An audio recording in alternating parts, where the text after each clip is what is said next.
ఒక 15 రోజుల నెల రోజుల శాస్త్రీయంగా మళ్ళీ రీసర్వే చేయండి. ఖచ్చితంగా ఇవాళ రాష్ట్రంలోని బలహీన వర్గాల బిడ్డలు ఆందోళనలో ఉన్నారు.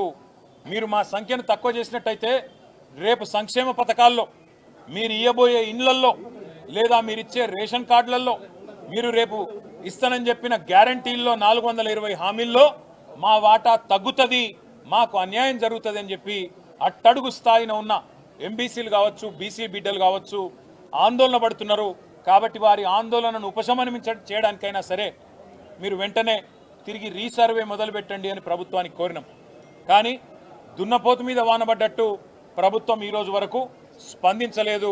స్పందించకపోగా ఇంకా సిగ్గు లేకుండా ఉల్టా చోర్ కొత్వాల్ కూడా అంటే అన్నట్టు అసలు ఆనాడు జరిగిన సమగ్ర కుటుంబ సర్వే మీదనే అనుమానాలు లేవనెత్తే విధంగా ఇవాళ కాంగ్రెస్ ప్రభుత్వంలోని కొంతమంది పెద్దలు